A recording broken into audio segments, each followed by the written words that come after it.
Welcome, Expeditioners. We're so happy that you've decided to join me today on this treasure hunt. Today, I'm speaking with Mr. Wayne Turmel. After 20 years of being a comedian, he decided to teach leaders how to talk to people in front of large groups. And he was a co-founder of the Remote Leadership Institute. We're going to find out today what he can teach us about remote leadership. Additionally, he's an author of both fiction and nonfiction books. And lastly, he's just an amazing, all-around great guy. So let's get into the expedition and find us some treasure.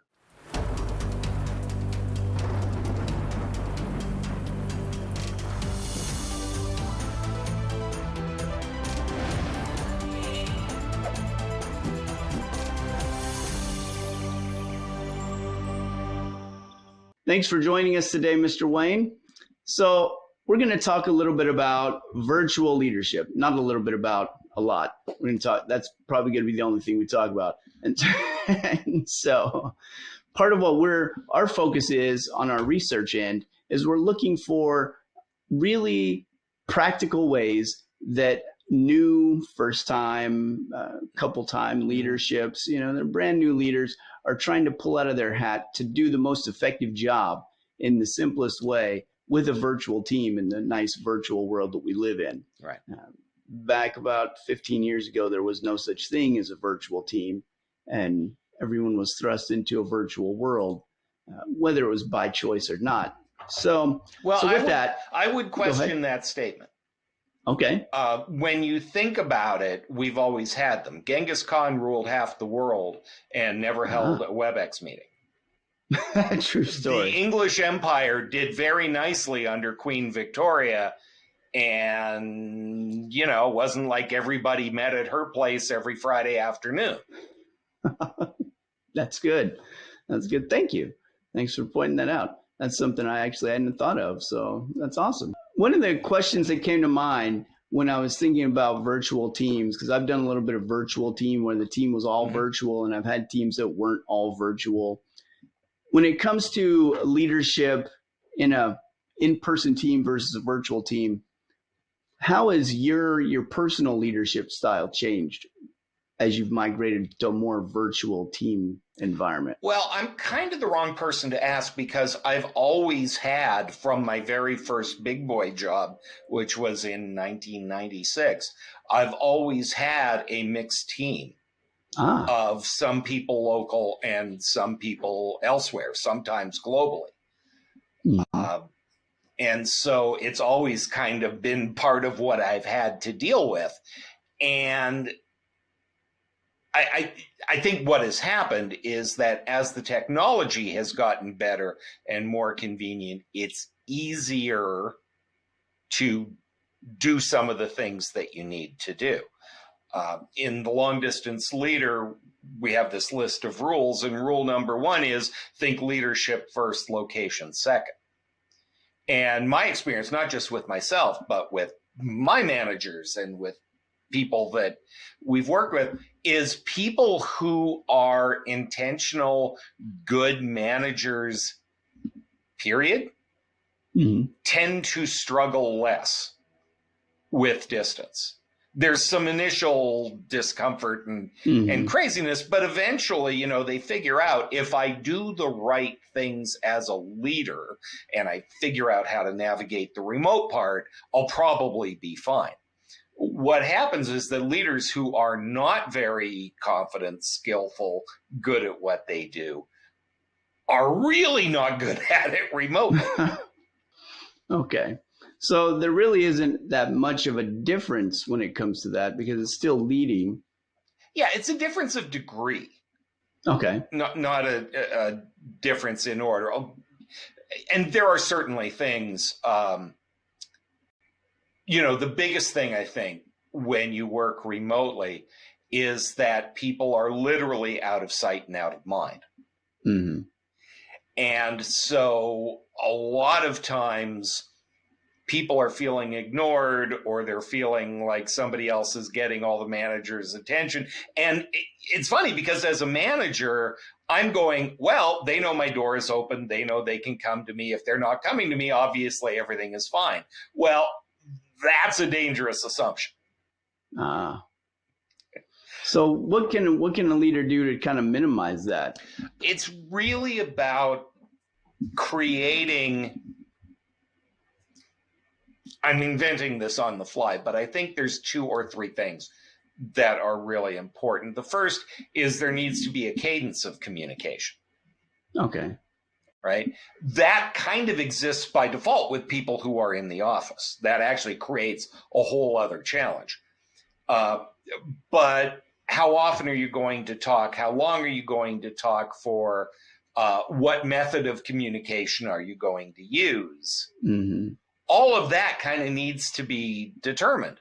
And it needs to be determined on a person by person basis because everybody requires something new, right? A new employee versus somebody who's perfectly happy to be left alone, somebody whose work has inputs and outputs to the rest of the organization versus somebody who's just doing individual contributor type work. Mm-hmm. So the cadence, the frequency of communication is really important. And the second thing is the richness of communication. And that can vary depending on what you're doing, but we need to be very intentional about the richness of communication. And that goes to the technology and choosing the technology that we are going to use and using the right tools in the right way. Okay. Now you talked a little bit about richness of communication, and I could hear in some of that conversation that you were telling us about. You have to know your people individually, and then once you get to know them a little bit individually, you can better gauge that level of communication they're giving them. What can you talk more about that richness of communication? Well, as the it idea pertains to of that? richness versus scope is not my research. It's actually Bettina Buchel's research from around the beginning of the 2000s. And she said that all communication is basically a balance of richness and scope. Mm. Richness is, there's lots of verbal and vocal and visual. You and I having a cup of coffee one-on-one in person is incredibly rich communication. We're Yes. getting all the cues. We're understanding Mm-hmm. each other. It's real time. So, right now you're nodding, but if you were giving me the Scooby-Doo face, right? If you were looking at, I'd go, oh, there's a problem, and I can check in and ensure understanding. And that's, for one-on-one communication is optimal. Now, you're on the East Coast. I'm sitting over here. So this is pretty rich. I mean, it's real time. It's webcam. We can see each other. So, it's not being face to face over a cup of coffee, Mm-hmm. but it ain't bad. Yeah. Okay. Now, not all communication needs to be rich, especially if you've got people scattered around and, it's Alice's birthday. You don't need to go to each person individually and go, it's Alice's birthday. Right? That's why we have Teams and Slack and email and all that good stuff. So richness is important, but it's not always necessary. And frankly, it's not always desirable. An email has scope, right? 100 people can get the same message at the same time in the same way. It's archivable, so you can go back. It kind of covers time, space, and dimension. And we know if you've ever written an email that took 30 seconds to write and you're still apologizing 3 days later. Yes. It kind of lacks richness, right? There's not a lot of nuance there. You can't check for understanding as it's happening. That's right. So if we think about as a leader, there's all these tools, right, that go the gamut from being face-to-face or at least webcam to I'm sending out a Slack message and that'll do it.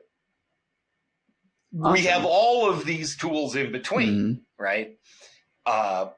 Now, do we use the right tool for the right job? I'll give you the worst example ever.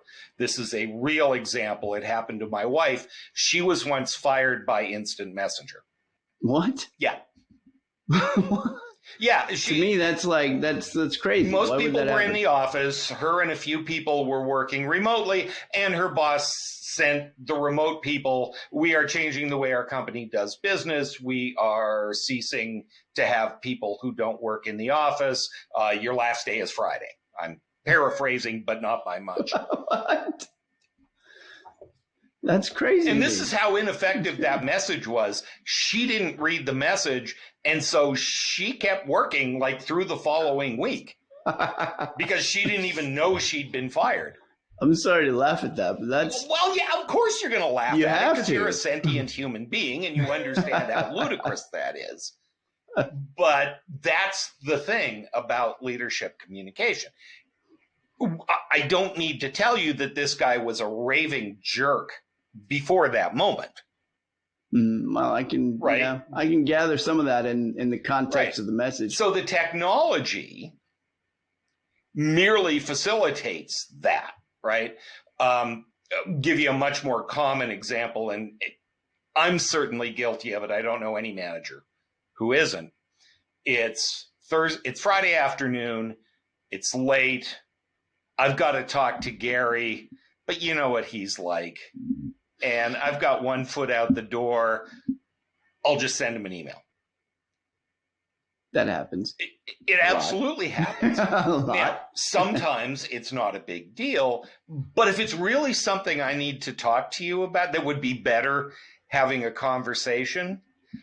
But I take the easy way out and just send you the email because it's fast, it's convenient, it is less stressful for me. It's all that stuff, right? Now it's a problem. In my leadership style. So what we encourage people to do is think about that balance of richness and scope. And if you have a message or a communication that needs to take place, what is the appropriate way to do that? Mm-hmm. And if you do that, you realize, you know what, sometimes a text message does it.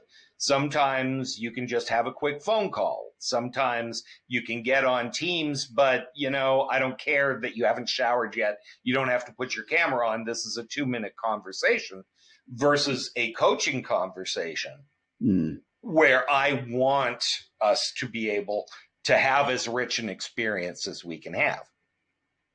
So that's great. Thanks so much.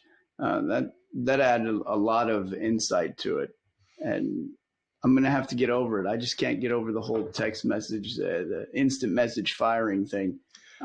That's get over stick it with me forever. We have. I mean, it's probably not a stretch to understand that she wasn't terribly upset to lose that particular job. I can gather that. I can't believe that his wife was fired by a chat. How ridiculous and asinine is that? I have never, thankfully, been in a position that I had to fire someone by chat, and I was never been in a position where I was fired by a chat. I can't imagine how ridiculous that situation would be. And that caused me to think a lot more on richness and scope. Wayne was really getting into that conversation, and I really liked it. And as you know, I like examples. And so I wanted to get some good examples instead of bad ones because I want to know what I should be doing versus what I shouldn't be doing. So with that, I really wanted to dig in on talking about good examples and building a high-performing team. And Wayne went right on with it and helped me find those examples.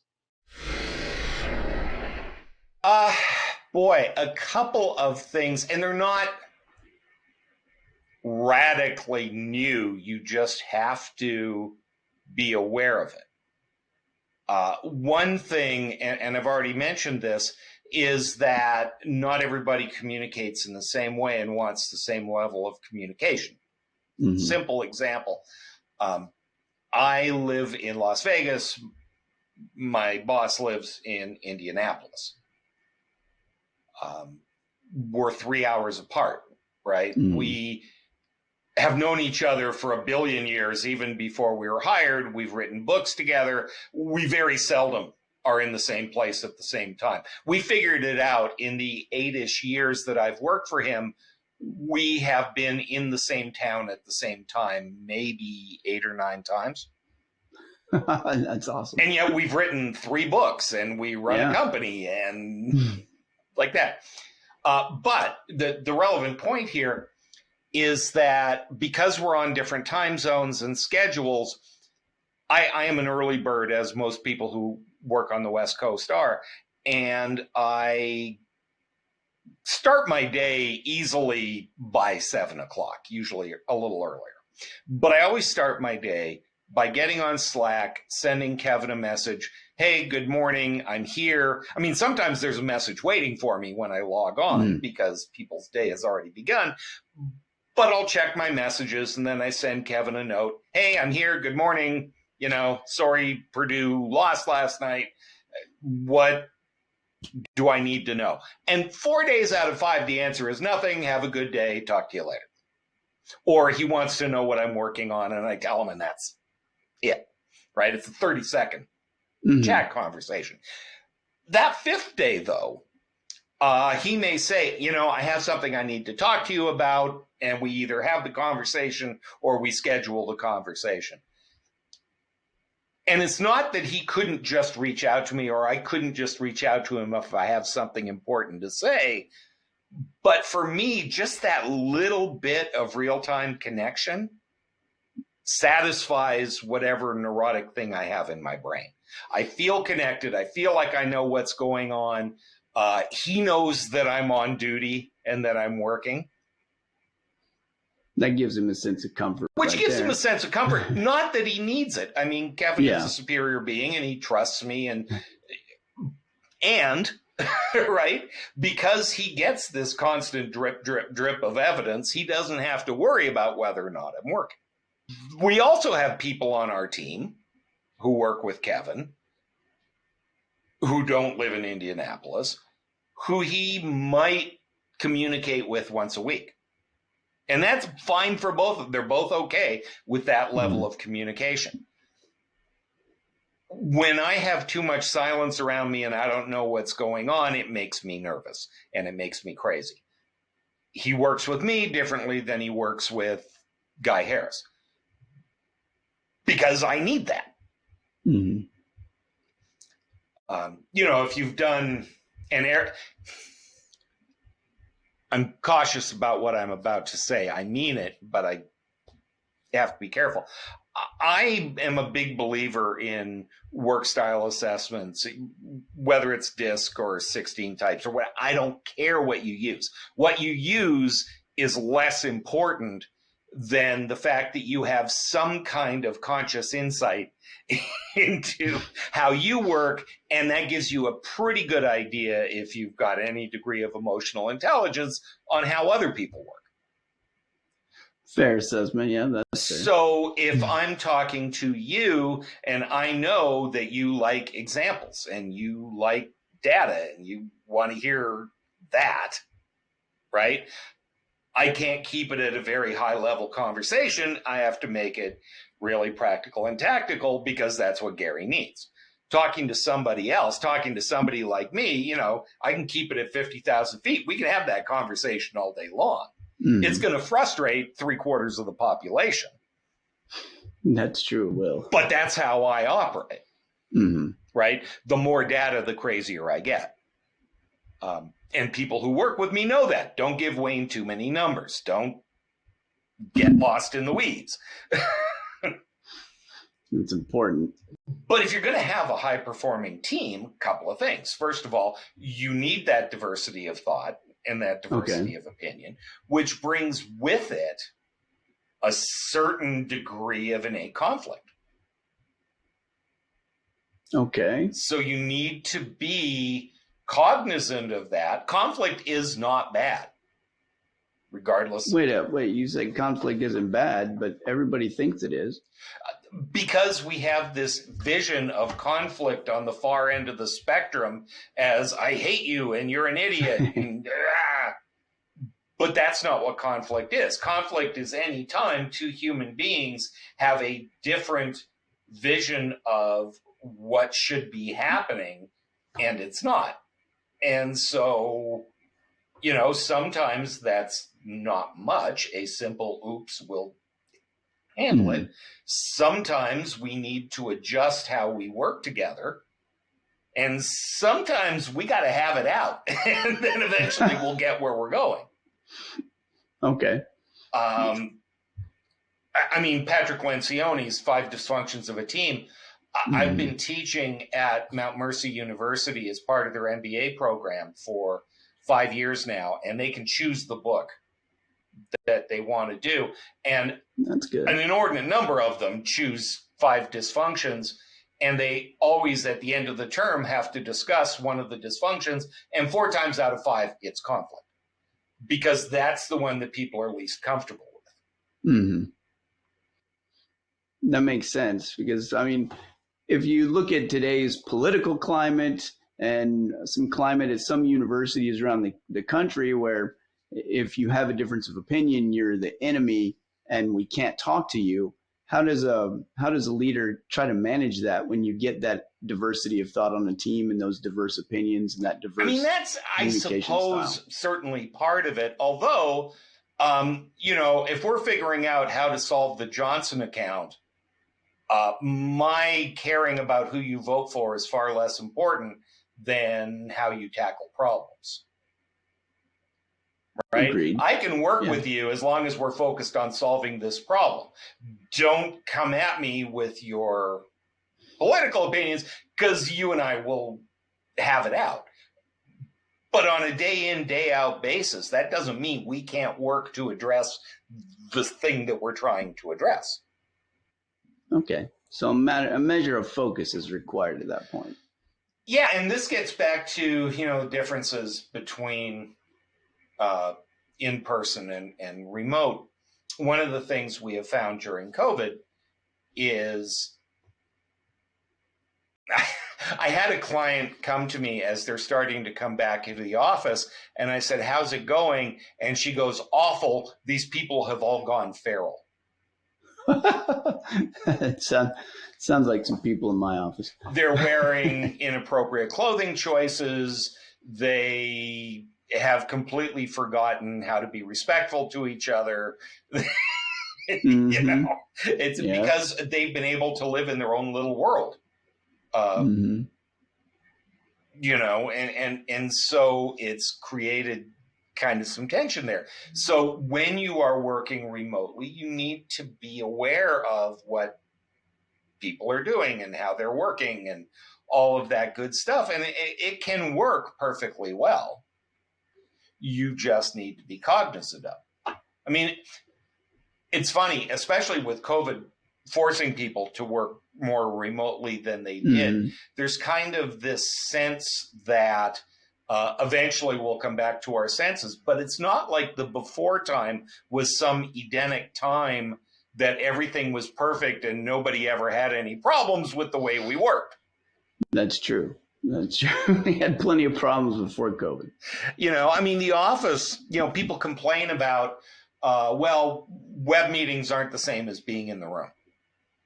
And there's some truth to that in terms of energy and people bouncing off each other. But you know what else there isn't is I'm afraid to say anything because I have to go back to my cubicle and sit next to Gary, and he's going to shoot daggers at me all day if I disagree with him in this meeting. Yeah, that's or good Bob point. is big and loud, and so Mary can't get a word in edgewise. Yeah, the virtual meeting tends to get rid of some of that. It levels the playing field a little bit. Yeah, we've found that to be true. So again, it's not like anything is all perfect and anything is all bad. It's all about how do we know what we're trying to do, and then can we be intentional about doing it? Well, you were answering this question, and that's a very good discussion that you brought us to. And I couldn't help but wonder what caused high school Wayne to turn into Wayne today.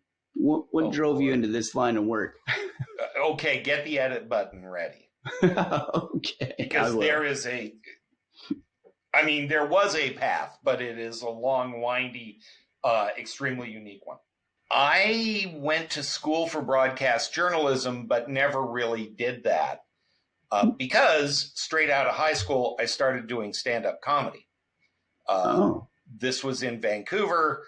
Eventually, I put myself through college doing stand-up, basically. That's awesome. Moved to Toronto, moved from Toronto to LA. So this is now early 90s. Kicked around LA for a while. The comedy boom ended. Now I have a new wife and a new child, and I need to feed them. So, okay, let's figure out what we can do. I basically had an 18-year hole in my resume with no marketable skills.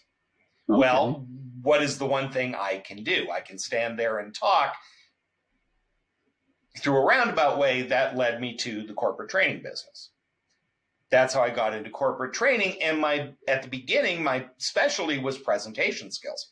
I know how to stand and talk, right? I can teach people to stand and talk. And I remember distinctly, this is 20-ish years ago, somebody saying to me, Wayne, the stand at the room and talk stuff is fine, but I only talk to people face to face like twice a year.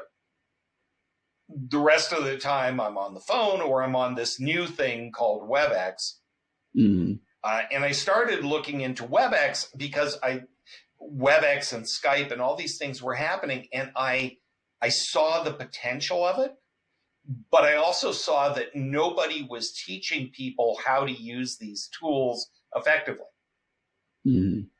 And so I started specializing in that. How do you run a good meeting? How do you conduct a webinar? How do you interact with a webcam? All that good stuff long before anybody else was teaching that stuff. And as I was doing that, I had a very early podcast, like very early in the day. And I met Kevin Eikenberry, who specialized in leadership training. And I had done some of that through my career. But we were talking and he said, I'm getting all of these requests about remote teams. And I said, that's funny because I'm getting all of these requests about leadership. And rather than invent two separate wheels, we came together and formed what then became the Remote Leadership Institute, which took Kevin's expertise in leadership and mine in virtual communication and smushed them together. That's a really long way to go to answer your question. No, that's a great way to go to answer that question. It's very interesting to me to find out how people end up where they do. Oh, yeah. Because, nobody goes to school and when they're asking you in school, hey, what do you want to be when you grow up? I want to be a virtual leadership expert. It's so funny. I remember distinctly having this conversation with my daughter when she was a junior in high school. And she was all freaked out because they'd done some aptitude test.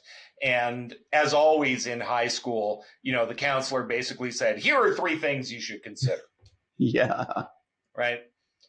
And she didn't particularly care for any of those choices. She pretended to like one, but I knew better. And I remember we were sitting in a Denny's.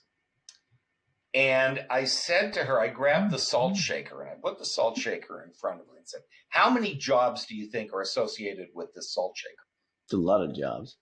It's a lot of jobs. Somebody has to mine salt. Somebody has to work in the mill. Somebody has to put it in a box. Somebody has to sell that box to the grocery store. Somebody has to inspect it for sanitation and health purposes. I said, there are probably about this, and that's just the salt. That's not making the salt shaker. I said, there are probably 100 jobs associated with this salt shaker. So don't let anybody tell you that these are your options. And what's really important for purposes of this conversation is if you look at the highest paid careers, if you look at the list of growing careers, half those jobs did not exist 20 years ago. Yeah. 20 years ago, go ahead, tell me you're going to be an app developer. There's no such thing. There's no such thing. No, right? What is a digital marketing expert? there wasn't such a thing. There wasn't such a thing. It wasn't there. You know, social media, what Yeah. already the sentence is over, right? Yes. Yeah. I'm going to work full time making TikTok videos. And so it just didn't happen. And this is the thing. If you do good work and you're serving people and you're providing a service, somebody is going to pay you to do that. That's the nature of work in the capitalist world, right? If you keep your eyes open and you develop your skills and you learn and you grow, you will find yourself places you never thought you would go. The same is true of leadership. If you look at the basic skills, if you look at what a leader does and compares it to what a leader's always had to do, you set the vision, you manage performance, you delegate, you develop people, you chastise people, you run meetings. Yep, got to do all those things. What we do hasn't changed all that dramatically. How we do it that changes all the time. And here's how much it's changed. We're actually changing the name of our organization. Remote Leadership Institute as a separate thing is going away. We are folding into the larger Kevin Eikenberry group because in the last 5 years, remote leadership is no longer this separate animal that's so weird and people don't know what to do with it. And I've never done this before. Now, unless you are a first-line supervisor, there's a pretty good chance you're going to have employees who don't work in the same place at the same time as you do. Mm-hmm. What we call remote leadership is just part of leadership, right? It's here's what I need to do. And oh, by the way, this person is located somewhere else. So even for the experts, and, you know, calling myself that gives me a rash, but even for those of us who think about this and do this on a regular basis, our world is constantly changing. Mm-hmm. And our job is to help the leaders and the people who want to be leaders, help them adjust and think about the way they do their job differently. While you were talking, I couldn't help but think or have a question come to my mind. We mentioned a little bit about conflict in a virtual team. Mm-hmm. And how do we get leaders to think a little bit differently about virtual conflict or conflict in a virtual team? Okay, I'm going to take a step back. The first thing that I would say, and I almost said it and it's not true, is it doesn't matter, right? Bob and Alice don't get along. We got to get Bob and Alice on the same page. They don't have to love each other, but they got to be on the same page. So what I almost said was it's not that different. What is different, and this is a new skill that leaders need to develop, is we need to listen much better. As Sherlock Holmes said, it was what wasn't there that I had to pay attention to. Mm-hmm. So Bob and Alice don't like each other. They don't fight. They don't scream. But they don't talk to each other because they don't have to. They don't share an office space. So if Alice is at home working, she has a question, she will go to anybody on the team before she goes to Bob. Yeah. Right. There might be some kind of backbiting and gossip and that kind of stuff, but I'm not in the office. I don't hear it. True. So the challenge is that we as leaders really need to pay attention to what's happening in the gaps, what's happening in that empty space, right? And sometimes it's obvious if there's a sudden change in Bob's behavior. Mm-hmm. Or Bob is suddenly, Alice, right? Oh, you know, that's a change. Even the thickest manager is going to go, oh, there's something here I should know about. Yeah. The challenge with leading remotely, I honestly think the biggest challenge, if there's a skill that we need to develop, is listening. And listening is more than just hearing. It's probing, asking questions, asking things before they become an issue. Couple of examples. The word fine. That's a double-edged sword. Well, if you're a married human, you know that the word fine does not mean fine. It does not. It does not. So if I'm in the office and I go, Gary, how's that project going? And you go, fine. Well, it's probably going okay. You know, it's not perfect, but it's going okay. There's nothing I need to worry about. If you and I are on the phone and I can't see your face and you go, it's fine, I probably should follow up on that. Yeah. Because I'm lacking contextual cues that tell me, is it okay? Is it okay enough? Or are you telling me this so I'll go away? Right. The same is true. We worry about employee engagement and all these things that make people crazy. How often during a coaching session, do we take time to say, what's not going okay?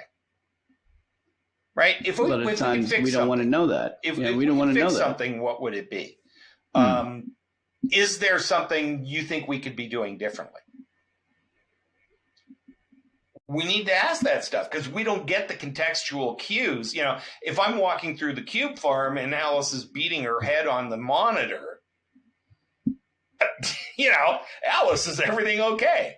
That's a good way to tell, but you can't see that in a virtual meeting. I can't see that, and silence tells me nothing. All silence does is it leaves me alone to draw my own conclusions. And if I assume that everything is fine and I don't hear any different, I'm going to continue as if everything is fine. If I'm paranoid and I don't trust you and I don't hear anything, I'm going to start micromanaging and checking in because I'm not getting the data that I need. I know we've talked about a lot of things. We covered a lot of ground, had several topics in there. What's something that we didn't hit on or something we missed today that needs to be brought out? Oh, you're asking me what that might be. Yeah. I think the one thing that I would say is that while it's fine to say, you know, if you're a good traditional leader, it's probably fairly easy to make the jump. You just need to adjust. I temper that a little bit with those who believe in traditional servant leadership. Because on a virtual team where you have time zones and you need to adjust, the manager tends to keep taking one for the team. And, you know, oh, I need to be on with so-and-so in New York at 9:00, but that's 6:00 my time. But then tonight I need to be on with this person. And so I'm actually working from 6 a.m. till 8 p.m. Oh. In order to make it easy for my team and in order to compensate for this, but you add that with the challenge of constantly being connected and not being able to disconnect from our devices. And we do that, and burnout among virtual managers is actually higher than traditional co-located managers. And so that's something that, again, with some intentionality and some guidelines and some honest discussion, you can work your way through. But if you have that servant leadership mentality where you're always the one that's going to give if somebody has to give, it can go too far. And I say that, and servant leadership people get very nervous and freaked out. But I don't mean you shouldn't have that servant mindset. It's just you need to be aware of the limitations on your energy and attention and focus and need for a life. Sounds like a boundaries issue. It's totally a boundaries issue, but it's not something that we've been taught. No, it's not, because you know, I've grown up with servant leadership teachings and mindset, and it's give. But in a non-virtual world, you can go home. Yeah, your brain says, I reach the office and my day begins, and Yeah. I leave, and I might answer some emails afterwards, but generally I keep the day between these guardrails. Yeah. Those guardrails don't exist when you No, they roll out of don't. bed and the first thing you do is grab this. Just grab your phone and see you have 14 emails from work. Exactly. Yeah. Yeah, that's a good thing. Well, thanks. That's good advice. As we wrap up, I'm going to ask you probably the hardest question I'm going to ask you today Oh dear. is what is the legacy that Wayne wants to leave? Oh Lord. Honestly, and this is true of my work, but it's also true of me. I hope I made, at the end of the day, I hope I made people's lives better and easier. That's good. That's really that. Like that's very short, and you know that's a good way. A good way to go. I sort of had a similar feeling when it comes to that. That's awesome. So thanks.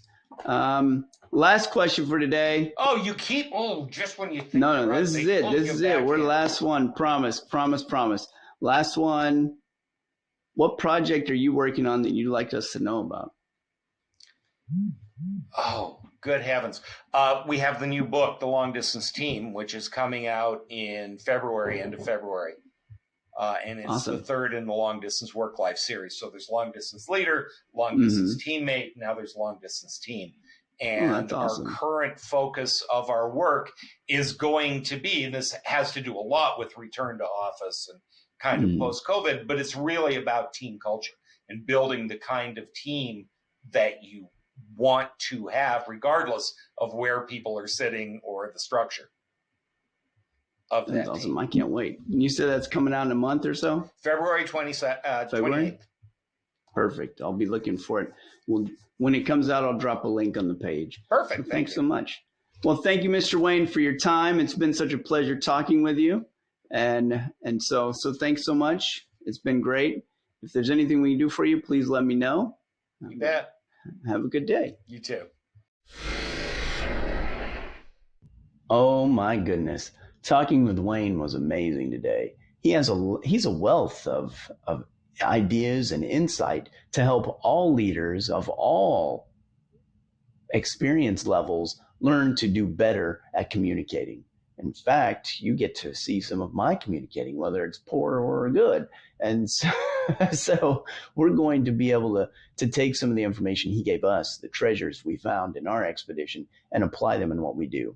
Number one, don't assume that no news is good news. In a virtual environment, it becomes quite habitual for us as leaders to just get in the habit of seeing people and saying hi. When we're in the office, it's easy to do. You can say hi, how's it going? And if they say everything's going fine, we take it at face value because we can see what they do and how they react and their facial expressions. In a virtual environment, we don't get that opportunity. And so we need to be more careful when we ask and when we don't hear things from our employees in a virtual environment because no news is not always good news in the virtual realm. With that, leaders have to do two things in order to make sure they maintain good communication.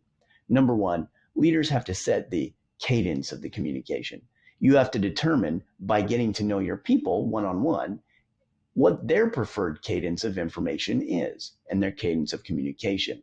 We need to figure out if they want to talk to us or if they want us to talk to them on a weekly, daily, or monthly basis. And then cater to that to better fill their communication needs. In that way, they'll feel that you understand them and that you move forward with them.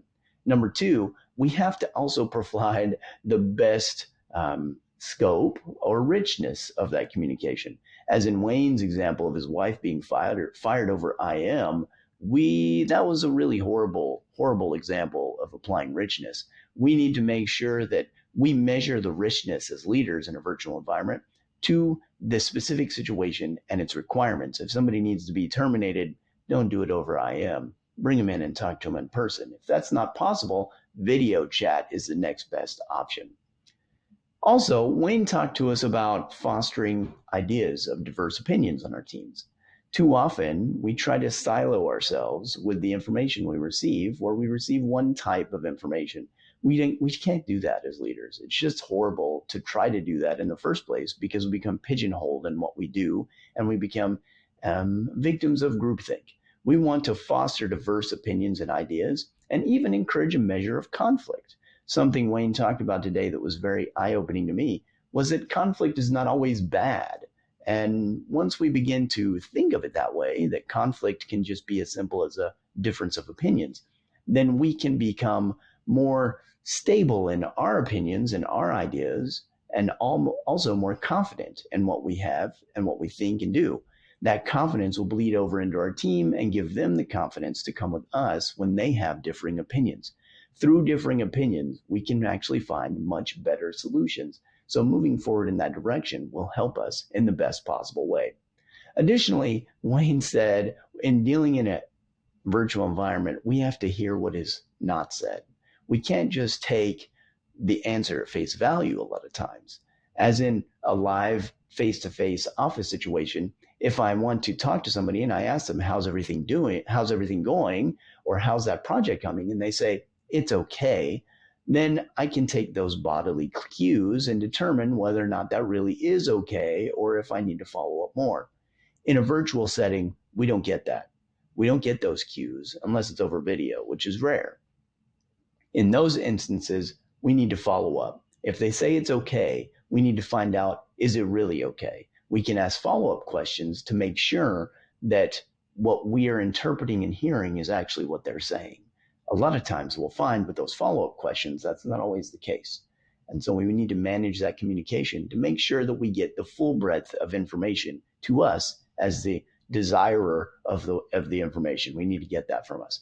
Lastly, Wayne warned that virtual leaders have a higher burnout rate than in-person leaders do. And it's because we tend, as virtual leaders that have practiced servant leadership most of our lives, or any other type of leadership methodology for that matter, we always want to go and above and beyond. So we're not that leader that everybody has as they leave to talk about, I had this horrible boss. We don't want to be that horrible boss. So we try to work hard and we try to do what we can for our teams to help them be high performing and better functioning. With that, we tend to burn out ourselves as leaders, because in a virtual environment, it's difficult to shut off the office since it's always on our phone, tablets, and computers. We need to set boundaries that are clear and distinct so that our team members know and we know that we're not responding to emails unless someone's dying or it's an emergency during certain times of the day, so that you and us, as we as leaders, can take the time we need to refresh ourselves and not get burnout throughout this process. As we continue to move forward in these manners, we'll be able to build a higher functioning team, higher performing team, and a better team where everyone on the team has a great flow of information and communication. If you have found as many treasures as I did on this expedition with Wayne, I highly, highly encourage you to come to the next expedition while we continue to hunt for greater treasures of wisdom as it pertains to leadership and coaching.